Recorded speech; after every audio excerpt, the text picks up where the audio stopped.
우리에게 주시는 하나님의 말씀은 마태복음 11장 28절로부터 30절까지의 말씀입니다.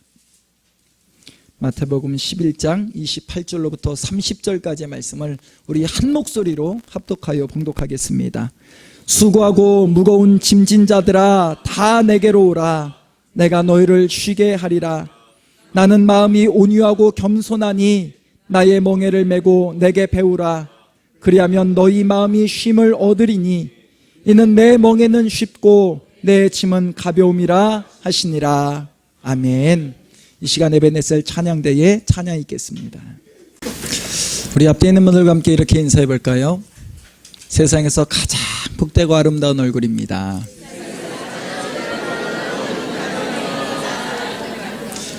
그 얼굴 보는 기쁨으로 에베네셀 교회에서 함께 신앙생활합니다.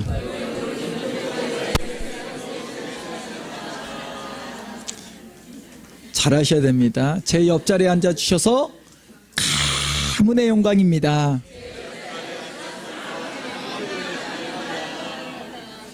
사실도 그런데 그렇게 알아봐 주시는 당신은 정말로 따봉이십니다.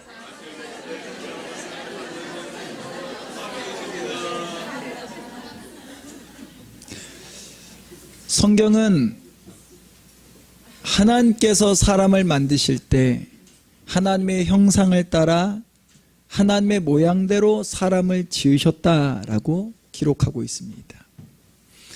하나님께서 만드신 작품이라는 거죠. 작품 중에서도 어떤 작품입니까? 걸작품이에요. 나와 똑같은 사람은 그 지구상 약 70억의 사람 가운데 나와 똑같은 사람은 단 한 사람도 없습니다. 일란성 쌍둥이도 정말로 비슷하지만 다 다르죠. 성격도 다릅니다. 그렇기에 우리는 그 전능하신 하나님의 손에 의해서 지음받은 사람이기 때문에 정말로 값진 사람인 거죠. 작품 중에서도 어떤 작품입니까? 우리 옆에 있는 분에게 다시 한번 축복하겠습니다. 당신은 작품 중에서도 걸작품이십니다. 여러분, 지구상에 내 옆에 있는 분이 또 있나요? 없습니다. 정말로 보기 힘든 분이세요. 내가 그런 분 옆에 앉아있다는 것이 얼마나 영광된 일입니까? 그렇기에 세상에서 가장 복되고 아름다운 얼굴이 아니겠습니까? 우리 옆에 있는 분을 다시 한번 볼까요? 정말로 복되고 아름답고 멋지신 분인가?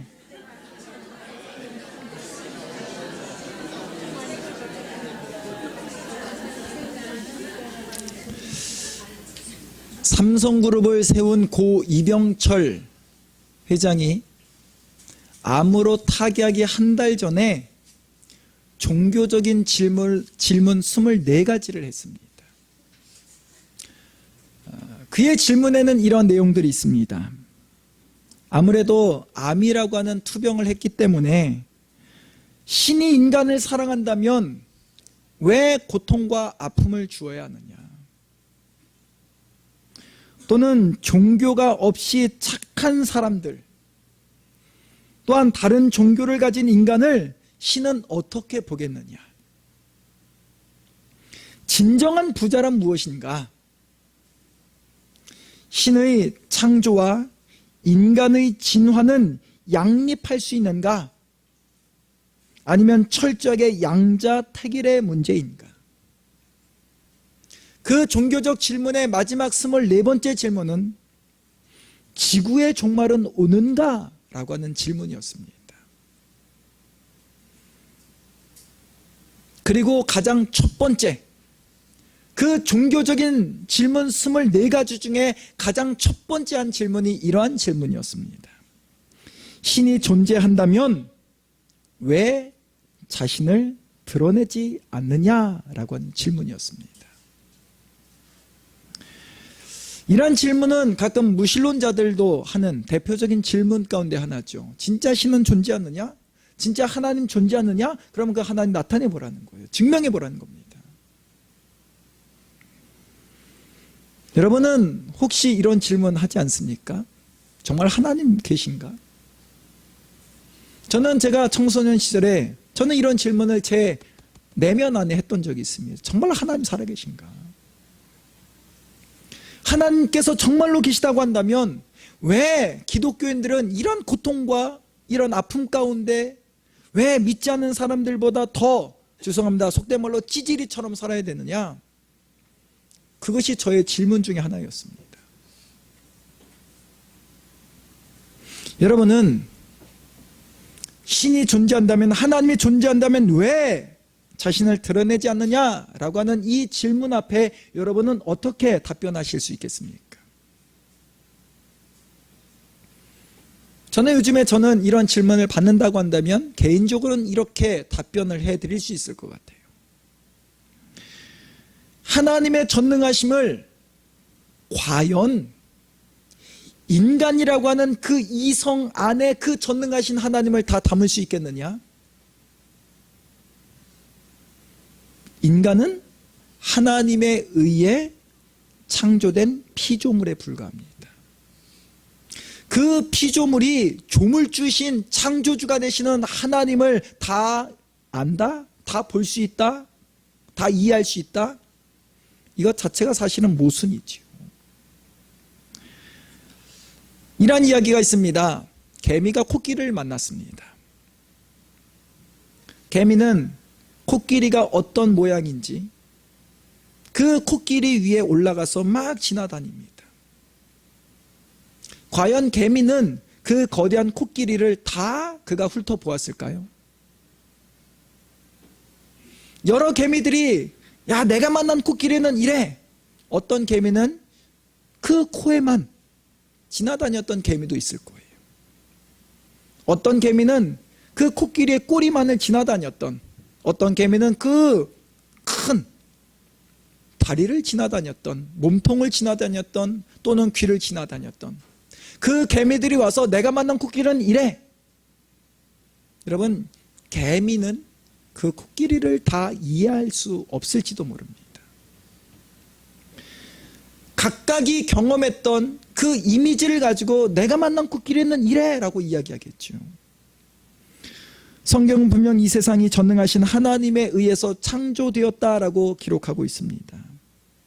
그리고 아까 말씀드렸던 것처럼 인간조차도 하나님에 의해 창조된 피조물에 불과하죠. 그러면 그 전능하신 하나님을 우리가 어떻게 다 볼 수 있냐라는 거죠. 여러분이 그 시각을 가지고 바라봄에 있어서는 다 한정된 그런 부분이 있습니다. 여러분, 지구를 다 보실 수 있겠습니까? 정말 멀리 우주에 올라가서 바라보지 않는 이상 우리가 사는 이 시대 속에서, 이 자리에서 우리가 하나님께서 창조하신 그 창조 세계 질서조차 우리는 볼 수 있는 것은 한계가 있다는 거죠.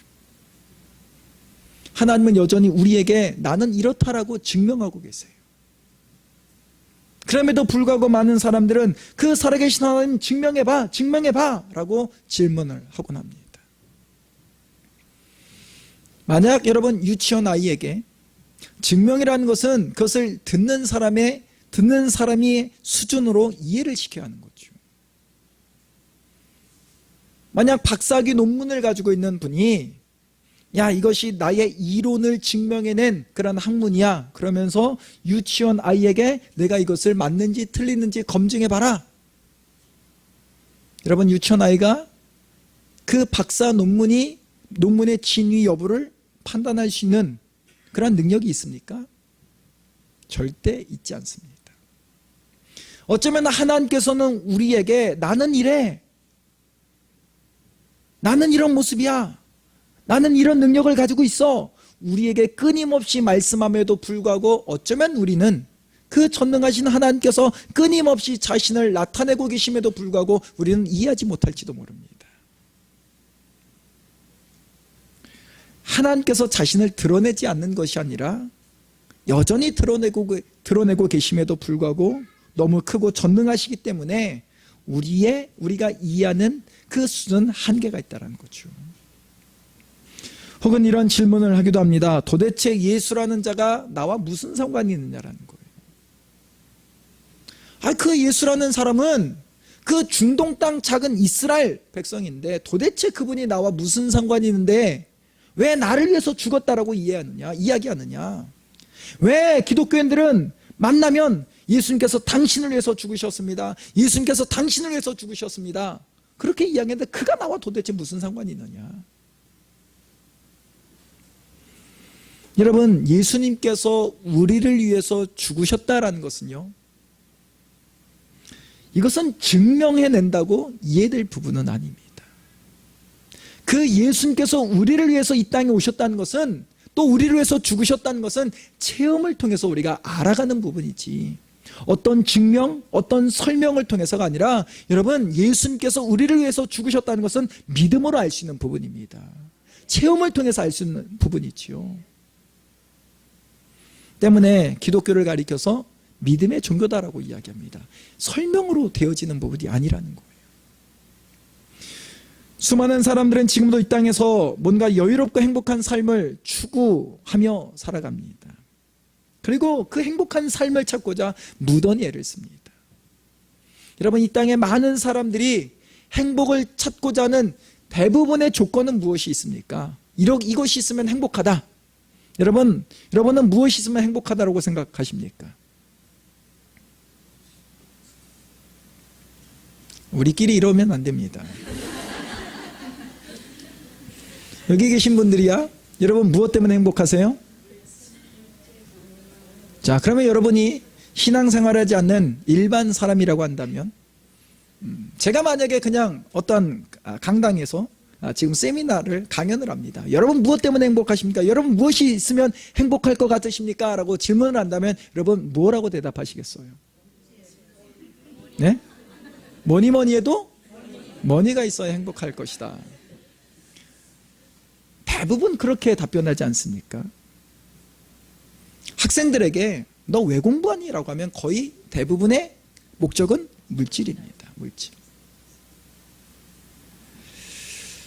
정말 물질이 있으면 행복할까요? 물질이 풍족하면? 물론 물질이 있으면 우리가 이 땅에서 여유로운 삶을 살아갈 수 있는 조건은 되지만, 물질이 풍족하다고 행복할 수 있다라고 말하는 것은 좀 어폐가 있습니다. 여러분이 행복지수를 100이라고 하는 그러한 점수를 매긴다고 한다면, 여러분은 여러분 개인적으로 나의 행복지수는 몇 점입니다 라고 답변할 수 있겠습니까? 자, 여러분 행복지수가 몇 점 정도, 개인적으로 볼 때 몇 점 정도 될 거라고 생각하십니까? 그래도 항상 질문을 하면 찬양대가 잘 대답할 것 같아요. 정현희 집사님은 행복지수를 100으로 한다면 몇 점 정도 될 것 같으세요? 88점. 네. 우리 뒤에 계시는 김정배 집사님은 몇 점 정도 줄 수 있을 것 같으세요? 90점. 네, 자존감이 높으세요. 이것을 지난해에 143개의 나라의 각각의 행복지수라는 것을 그 국가마다 평가를 했습니다. 143개 나라의 그 평균 행복지수는 71점이 나왔다는 거예요. 자, 88점, 90점, 이런 분들이 우리나라에 살고 있다면 여러분 우리나라의 행복지수는 몇 점이 나왔을까요? 네? 75점, 80점, 90점. 여러분 행복하십니까? 네. 여러분 이 땅에, 이 나라에 살고 있는 것을 행복하다라고 그렇게 생각하십니까? 네. 그런데 여러분 놀라지 마십시오. 우리나라의 행복점수가 59점입니다. 전체 143개국 가운데 118위를 했다는 거예요. 1위를 한 나라가 89점입니다. 89점으로 파라과이라고 하는 나라가 89점, 2위는 84점으로 콜롬비아, 그리고 3위는 에콰도르, 4위는 과테말라. 다 어디에 있는 나라죠? 남미에 있는 나라입니다. 여러분 이 나라들은요 행복하다라고 나름대로의 그 평가지수를 내었지만, 이 나라는 어떤 복지나 치안에 대해서는 굉장히 미흡한 나라입니다. 복지체계가 잘 갖춰지지 않았습니다. 또 치안도 굉장히 부족합니다. 그럼에도 불구하고 이 나라는 행복하다라고 이야기해요. 그 나라 사람들은 낙천적이다라고 이야기합니다. 아시아 국가 가운데는 라오스라고 하는 나라가 행복지수가 높다라고 이야기해요. 그런데 여러분, 아까 제가 질문을 드렸던 대부분의 사람들이 무엇이 있으면 행복할 것이다 라고 이야기하나요? 뭐니 해도 머니를 이야기하죠. 근데 지난 2014년도에 라오스라고 하는 나라가 1인당 국민 총생산 GDP를 이야기했을 때 1446달러였다고 합니다. 1446달러. 여러분, 우리나라의 1인당 GDP는 얼마 정도 되었을까요? 23,113달러. 약 16배의 차이가 납니다. 그럼에도 불구하고 이 나라의 행복지수는 118이에요. 개발도상국이라고 하는 OECD 34개국 가운데 꼴찌입니다. 여러분, 그런 나라에 우리가 살고 있어요. 행복하십니까? 행복하세요? 여러분 행복할 거예요. 왜? 주님의 나라에 거하기 때문에. 자, 다시 말해서 여러분, 행복지수는 물질과 상관이 있다 없다? 물질하고는 전혀 상관이 없는 거죠. 처음 제가 이런 말씀을 드렸습니다. 삼성그룹의 고 이병철 회장, 여러분, 그분이 돈이 없었을까요? 그분이 명예가 없었겠습니까? 어디 가나 인정받는 사람이었고 어디 가나 부족함이 없는 사람이었습니다. 그런 그가 마지막 죽음을 앞두었을 때, 야, 나는 참으로 행복한 인생을 살아왔다라고 떳떳하게 이야기하지 않았습니다. 그의 마지막의 고민은 무엇이었어요? 신이 존재하느냐, 신이 인간을 만들어서 인간을 사랑한다고 하는데 왜 고통과 불행이 있어야 하느냐, 왜 아픔이 있어야 하느냐, 죽의 종말은 있어야 하느냐. 굉장히 내적인 질문이고 영적인 질문이었습니다. 그의 마지막은 그러한 고민을 하다가 결국 해답을 얻지 못하고 그는 세상을 떠났습니다. 성경의 인물 가운데 지혜의 왕으로 알려진 사람은 솔로몬이지요. 다윗의 왕위를 계승받아서 거기에다가 지혜까지 더하여져서 그는 참으로 세상의 기준으로 본다면 정말 부러울 것이 없을 정도로 모든 것을 다 누렸던 사람이지요. 그런 그가 노년에 쓴 성경이 잠언서와 전도서입니다. 내가 정말로 그 왕으로서 내가 누릴 것 다 누려보고, 내가 즐길 것 다 즐겨보고, 취할 것 다 취한 다음에 그 마지막 노년에 기록한 성경이 잠언서. 잠언서를 가리켜서 지혜서다라고 이야기하죠. 이렇게 살라, 이렇게는 살지 말라, 교훈적인 내용이 담겨져 있습니다. 반면 같은 시기에 기록한 여러분 전도서의 내용은 어떤 내용입니까? 굉장히 역설적으로 표현을 합니다. 그 전도서의 내용을 한마디로 이야기한다면 이런 이야기죠. 이런 내용입니다. 취할 수 있는 쾌락을 다 취해보라는 거예요. 물질이 좋냐? 그러면 그 물질 내가 쌓을 수 있는 만큼 그 재물을 쌓아보라는 거예요. 갈 때까지 가보라는 거예요. 취하고 싶은 거 다 취해보고 하고 싶은 거 다 해봐라. 그리고 그가 내린 결론이 무엇인가요?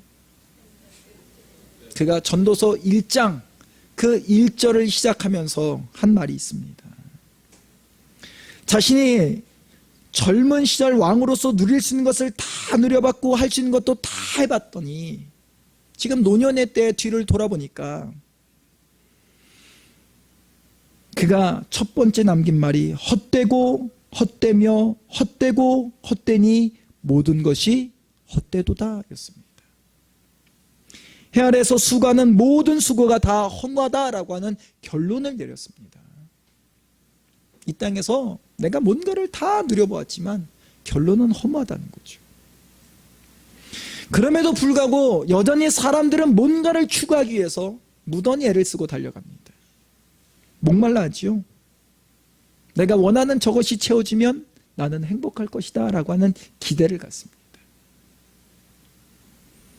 여러분, 여러분이 원하는 것을 채우면 정말로 행복하신가요? 여러분, 월세를 살고 있는 사람에게 원하는 것이 있다면 무엇일까요? 전세입니다. 전세로 옮기는 거예요.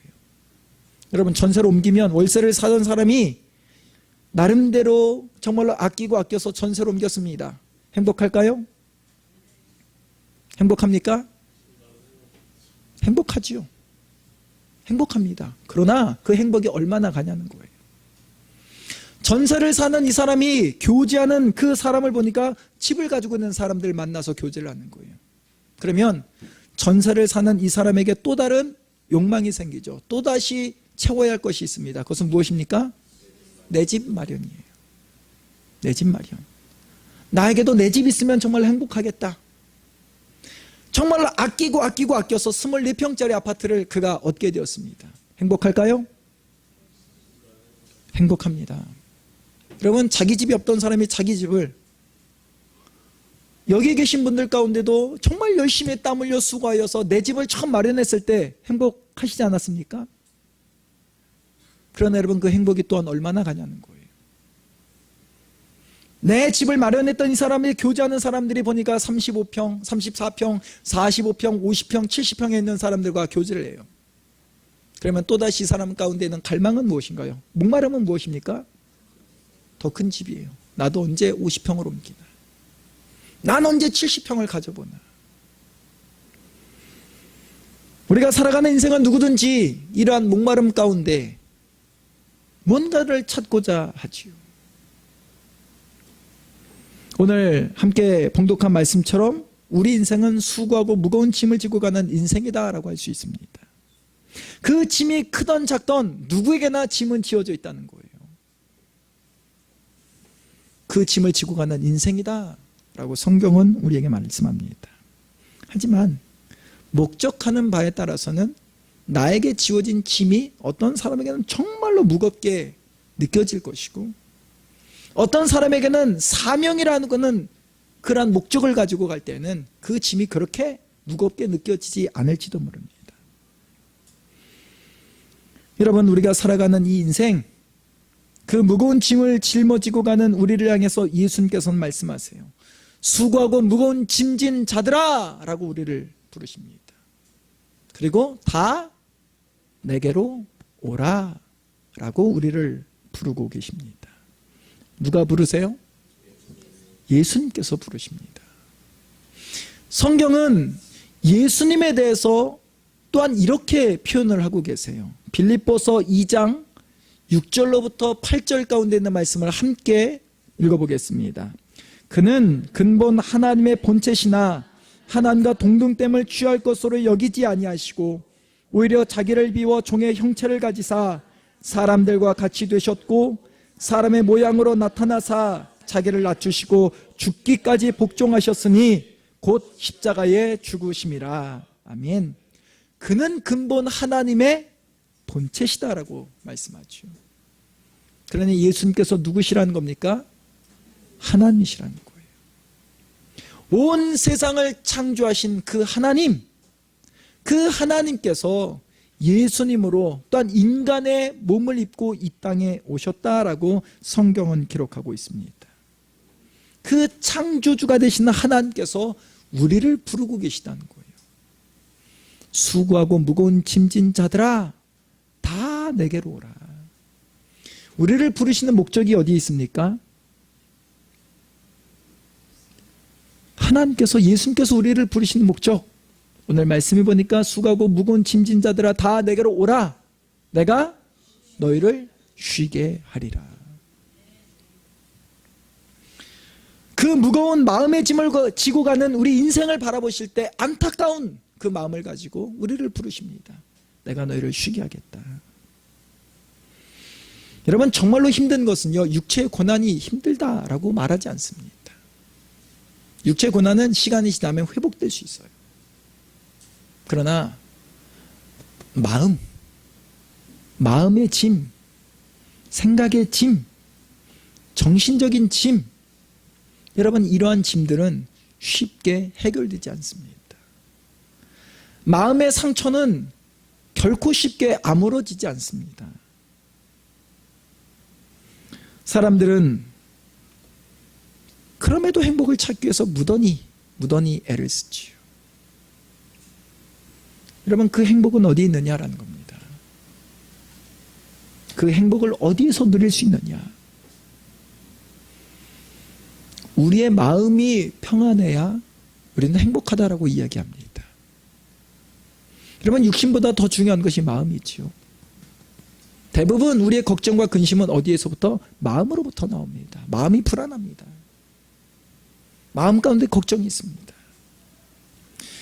요즘은 웰빙 시대가 지나갔습니다. 웰빙 시대를 외치던 때는 이미 지나갔죠. 요즘 시대는 어떤 시대인가요? 요즘 시대는 힐링 시대입니다. 치유 시대라는 거예요. 대부분 마음이라는 거죠. 우리 학생부 수련회의 주제도 보니까 그래 힘들었구나. 예수님과 함께 떠나는 마음 치유 여행이다라는 주제예요. 힐링입니다. 여러분, 그 마음을 치유해야 한다라고 이야기하는데 이미 예수님께서는 이미 성경 가운데 말씀하고 있다는 거죠. 내가 너희를 쉬게 하리라 라면서 여러분 오늘 본문의 29절로부터 30절 말씀해 보면 이렇게 말씀합니다. 함께 봉독해 볼까요? 나는 마음이 온유하고 겸손하니 나의 멍에를 메고 내게 배우라. 그리하면 너희 마음이 쉼을 얻으리니 이는 내 멍에는 쉽고 내 짐은 가벼움이라 하시니라. 아멘. 너희 마음이 쉼을 얻는다라고 말씀하세요. 그러니까 수고하고 무거운 짐을 지고 가는 인생들아, 그 창조주가 되시는 하나님께서 초청합니다. 내가 너희를 쉬게 할 것이다. 너희 마음의 쉼을 얻게 될 것이다 라고 예수님은 말씀합니다.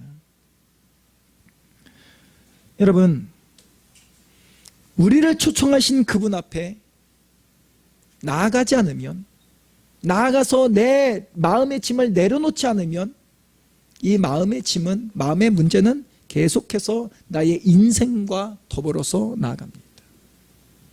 그런 가운데 창조주가 되시는 그 하나님께서, 우리를 지으신 그 하나님께서 우리를 초청하십니다.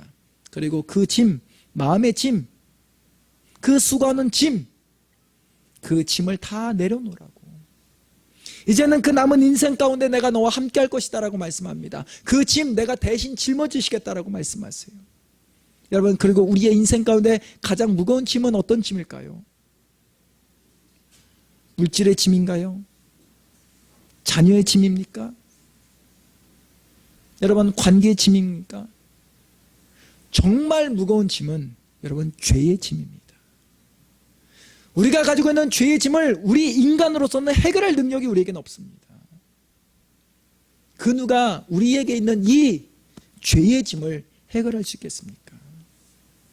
그런 가운데 예수님은 우리를 부르시고 우리를 초청하시고 그 짐을 나에게 다 맡기라고 할 때에 그 죄의 짐까지 예수님께서 대신 짊어지시겠다라고 말씀합니다. 여러분, 우리의 마음이 불편한 이유가 바로 죄 때문이에요. 성경은 사람을 만드시고 아까 말씀드렸던 것처럼 사람 가운데는 큰 두 가지의 축복권을 주셨어요. 여러분, 창세기 1장 26절로부터 28절에 있는 말씀을 함께 다시 한번 우리 봉독해 볼까요?